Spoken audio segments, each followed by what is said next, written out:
Bab 110. Beberapa jam sebelumnya, setelah orang-orang yang membawa Rosalind paksa menyuruh sang sopir Jeffrey pergi, ia pun gegas melajukan mobilnya dengan kecepatan cukup tinggi. Khawatir orang-orang jahat tersebut membatalkan niat mereka membebaskan ia dan Jeffrey. Ia memacu mobil menuju jalanan yang cukup ramai untuk menghindari hal-hal yang tidak diinginkan. Sepanjang perjalanan Jeffrey terus menangis. Anak itu tantrum. Sang sopir sampai kebingungan sendiri sebab Jeffrey terus berteriak "Mommy, Mommy, dan Mommy." Hingga di jalan yang tidak begitu ramai, sopir itu pun menepikan mobilnya. Perjalanan masih kurang lebih 30 menit lagi, tak tega rasanya ia membiarkan bocah kecil itu terus-menerus menangis seperti itu.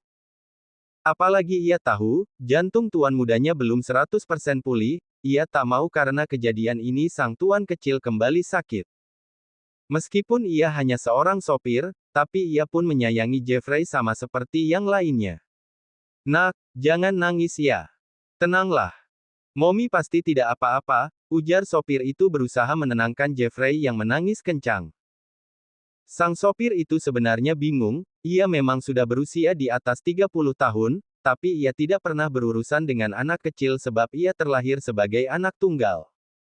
Setelah menikah pun ia tidak dikaruniai seorang anak, jadi ia benar-benar bodoh dalam menangani anak kecil seperti ini. "Mommy, Mommy, tolong Mommy. Jeffrey mau Mommy," raung bocah itu sambil sesenggukan. Wajahnya sudah basah. Bukan hanya karena air mata, tapi juga lelehan dari mulut dan hidung. Matanya sembab, hidung memerah. Wajah Jeffrey terlihat begitu menyedihkan. "Tuan kecil, jangan menangis lagi, ya. Nanti tuan kecil sakit lagi. Mommy dan Daddy pasti sedih lihat tuan kecil sakit lagi."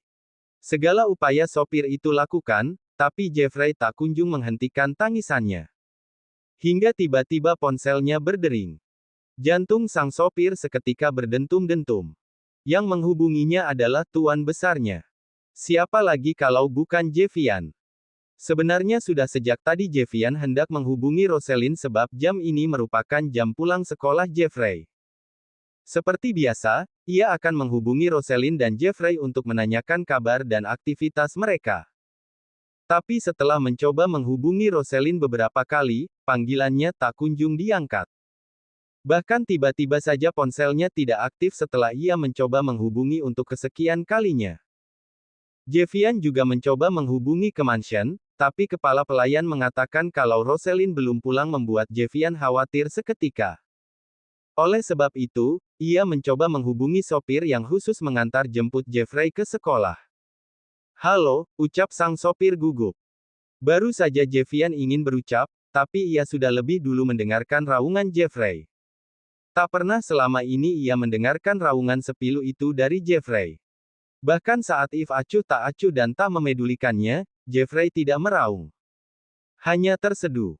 Itu pun tidak berlangsung lama, setelah melihat kehadirannya, Jeffrey akan segera tersenyum meskipun sesenggukan belum hilang dari mulutnya. Lalu kini, untuk pertama kalinya Jevian mendengar putranya meraung. Ia terkejut bukan main. Tidak mungkin Jeffrey meraung tanpa alasan, apalagi ia selalu menggunakan kata, "Mommy." "Jeffrey kenapa? Kenapa ia menangis seperti itu? Sebenarnya apa yang terjadi? Di mana Selin?" Cecar Jevian membuat sang sopir makin gugup bukan main. Seharusnya sejak tadi ia mengabari Jevian, tapi ia harus mencari aman terlebih dahulu dan menenangkan Jeffrey. Tapi ternyata, seakan mereka memiliki ikatan batin yang kuat, Jevian lebih dulu menghubunginya. "Tuan, Jeffrey menangis. Saya sudah tahu kalau Jeffrey menangis, yang saya tanyakan mengapa Jeffrey menangis. Sebenarnya apa yang terjadi dan di mana mominya?" Desak Jevian yang panik bukan main. Saat ini ia sudah berada di bandara. Ia akan segera naik ke pesawat untuk kembali pulang. Sebelum berangkat, Jevian ingin sekali menghubungi anak dan calon istrinya, tapi bukannya kabar baik yang ia dapatkan, justru raungan Jeffrey lah yang menyambutnya. Dengan perasaan gugup, sopir itu pun segera menjelaskan apa yang barusan terjadi pada mereka. "Begini tuan, saat hendak pulang tadi, tiba-tiba ada beberapa mobil menghadang mobil kami. Mereka berisi orang-orang berpakaian serba hitam. Mereka memaksa Nona Selin turun dan ikut mereka.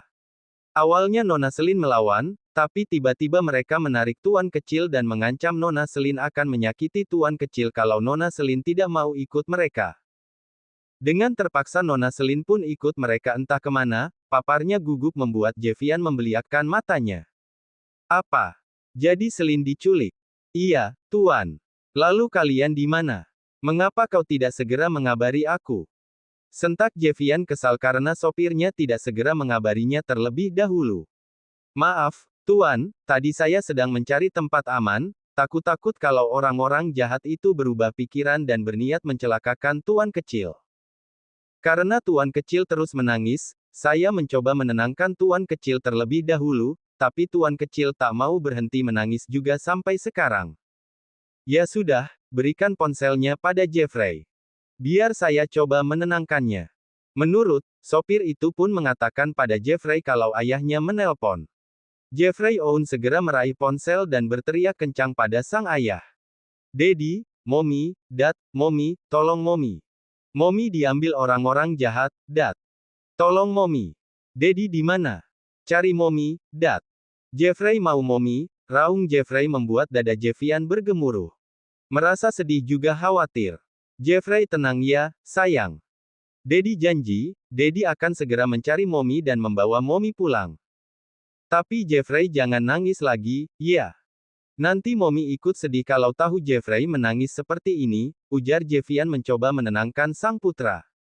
Dengan patuh, Jeffrey pun berusaha menghentikan tangisannya. Meskipun sulit, bahkan ia masih sesenggukan, tapi setidaknya ia sudah tidak meraung lagi membuat Jevian merasa tenang. Setelah berhasil menenangkan Jeffrey, Jevian yang awalnya sudah duduk di bangku pesawat pun bergegas berlari sebelum pintu tertutup. Jevian sampai sempat berdebat sebab ia diminta segera duduk, tapi ia justru keke ingin keluar hingga akhirnya Jevian pun dibiarkan keluar dari dalam pesawat. Karena sopir hotel telah pulang, Jevian pun segera memanggil taksi yang kebetulan baru masuk ke area bandara. Ia meminta sopir taksi itu mengantarkannya ke gedung SC Company. Brak. Jevian membuka kasar pintu ruangan Rainero. Rainero yang baru keluar dari dalam toilet sampai tersentak karenanya. Jevian, kenapa kau tiba-tiba ada di sini? Bukankah kau bilang akan pulang siang ini? Tanya Rainero bingung. Rain, tolong aku. Bantu aku mohon. Melas Jevian membuat dahi Rainero mengernyit. Kau kenapa? Tanya Axton lebih dulu. Ia masuk ke sana setelah mendengar suara pintu yang dibuka kasar. Ia pikir pasti telah terjadi sesuatu. Rosalind diculik. Aku tidak tahu siapa yang menculiknya. Aku mohon, Rain, tolong bantu aku mencari tahu siapa dan dibawa kemana Selin. Aku mohon. Melas Jevian lagi. Rainero dan Axton saling pandang dengan wajah terkejut. Beritahu aku posisi terakhir Ross. Pinta Rainero tanpa banyak basa-basi lagi. Jevian pun membuka ponselnya dan menunjukkan posisi terakhir Rosalind sesuai yang diinformasikan sopirnya sebelumnya. Rainero pun segera meminta tim IT sekaligus hacker kepercayaannya untuk meretas CCTV di area tersebut. Dalam waktu 30 menit, akhirnya mereka mendapatkan rekaman saat Rosalind akan diculik. Mereka juga meretas jalan yang dilalui mobil yang menculik Rosalind tersebut begitu juga tujuannya. Pelabuhan. Gumam Rainero. Ketiga orang itu kebingungan kemana orang-orang itu akan membawa Rosalind. Coba cari tahu kemana tujuan kapal itu berlayar. Pinta Rainero pada timnya. Laki-laki pun mengangguk kemudian segera menarikan jari jemarinya dengan terampil di atas papan keyboard. Kode-kode acak yang tidak Rainero, Jevian, dan Axton mengerti pun muncul di layar. Kemudian dalam hitungan menit, mereka akhirnya tahu kemana tujuan kapal tersebut. Negara A. Kapal itu sedang berlayar menuju kemari. Lebih tepatnya pelabuhan AV, tukas hacker tersebut. Kira-kira siapa yang menculiknya? Apa kau mengenal salah satu dari mereka, Jeff? Tanya Axton. Jevian menggeleng, aku tidak mengenal mereka satupun. Sepertinya mereka orang suruhan. Tapi siapa yang menugaskan mereka menculik Ross dan kenapa? Apa kau tahu sesuatu, Jeff? Tukas Rainero. Jevian awalnya bingung, namun saat ia mengingat ada satu orang yang begitu menguntungkan Rosalind, ia pun terbelalak seketika. Bastian. Aku yakin, bajingan itulah yang membayar para penculik itu. Bastian. Ya, dia mantan kekasih Selin. Dia begitu terobsesi pada Selin. Oh ya, bisa aku minta tolong satu lagi? Ucapnya pada Rainero. Apa? Jevian lantas mengotak-atik layar ponselnya. Lalu ia menunjukkan tangkapan layar wajah Bastian dari rekaman CCTV di kantornya beberapa hari yang lalu. Tolong cari informasi mengenai laki-laki ini beserta alamat tempat tinggal dan keluarganya.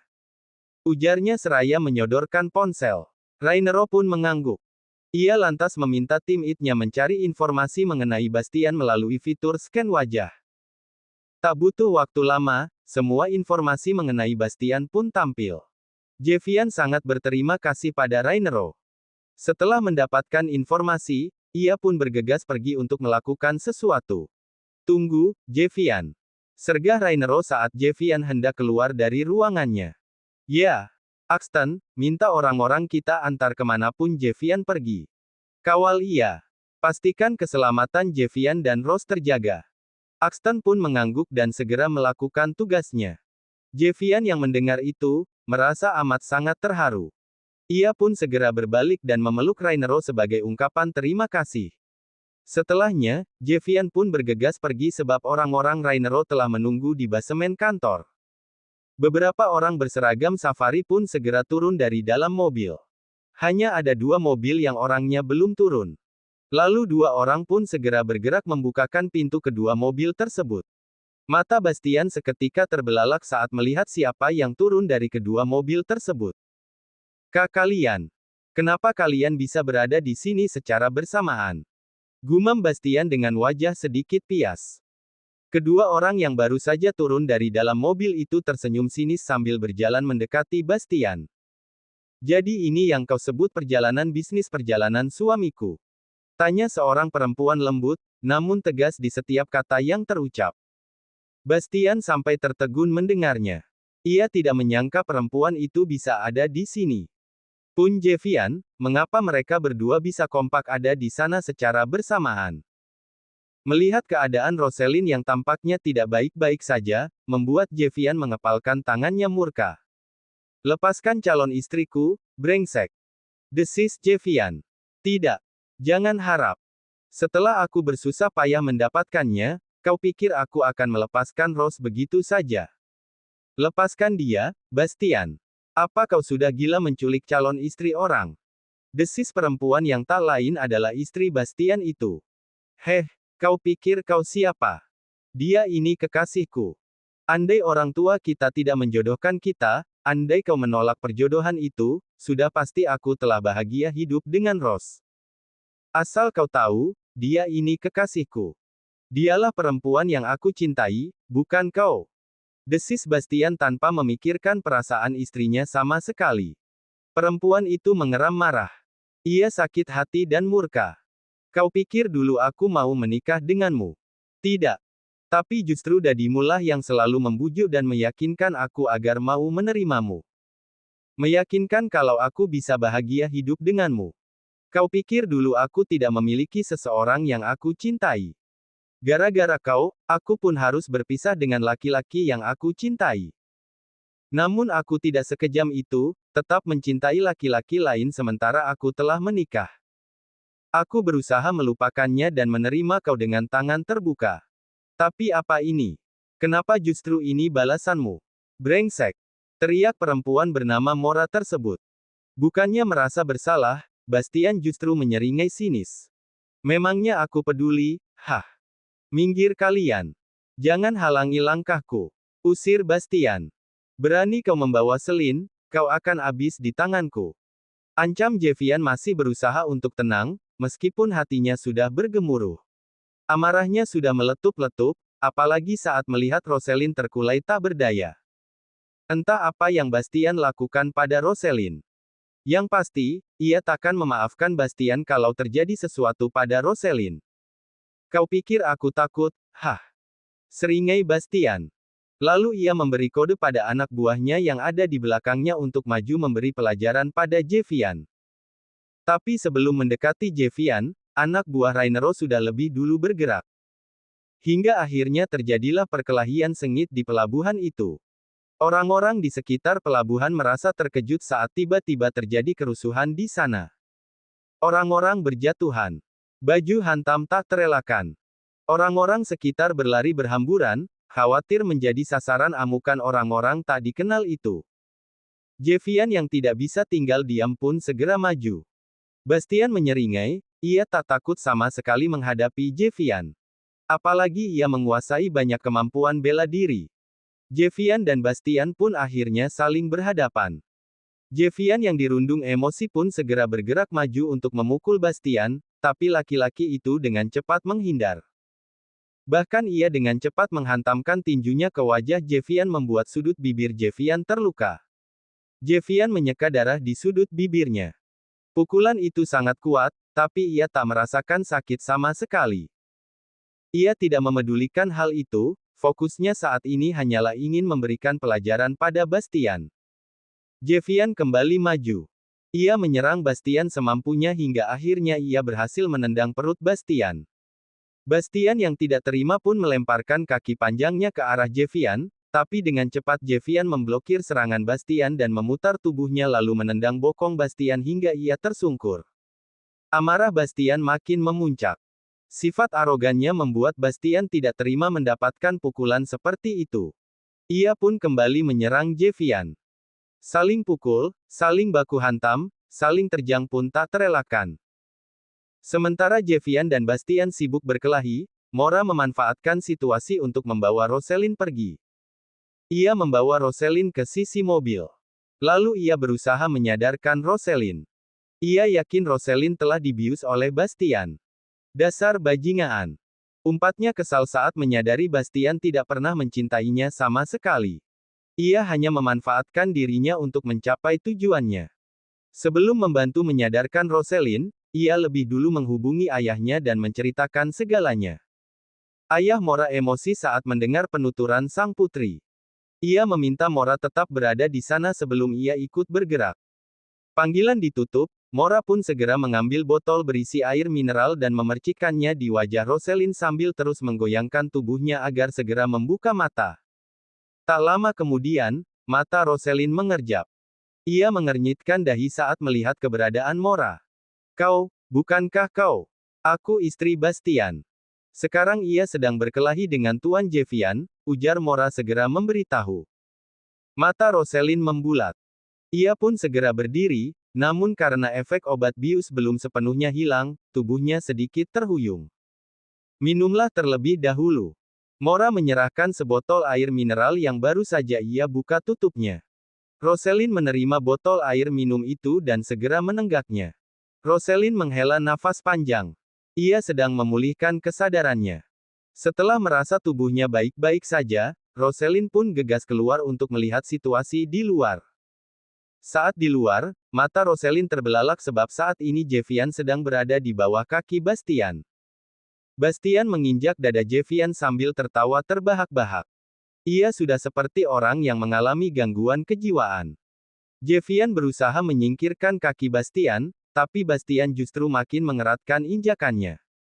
Brak! Buk! Mata Bastian seketika terbelalak saat merasakan terjangan dari seseorang yang membuatnya tersungkur di tanah. Bastian mengeram marah, namun ekspresinya berubah saat mendapati Roselyn lah yang sudah berdiri di hadapannya. Sayang, kau sudah bangun. Seolah tak peduli dengan perutnya yang sakit akibat terjangan Roselyn, Bastian justru mendekat dengan senyum lebarnya. Roselyn yang sudah tak mampu menahan kesabarannya pun kembali menerjang Bastian. Bastian terbatuk-batuk karena tendangan Roselyn tepat di dadanya. Belum sempat ia menyetabilkan keadaannya, Roselyn kembali memukul Bastian dengan tinjunya hingga bertubi-tubi. Bastian yang awalnya tak ingin melawan, akhirnya kehilangan kesabarannya. Ia pun kini berdiri berhadap-hadapan dengan Roselyn. Kau pikir kau bisa mengalahkanku, hah? Jangan lupa kalau aku tidak lupa. Tapi bukan berarti kau bisa bersikap semena-mena terhadapku. Mari kita bertarung. Kita buktikan, siapa yang lebih tangguh saat ini. Siapa yang mampu bertahan sampai akhir, dia pemenangnya, raung Roselyn dengan dada bergemuruh.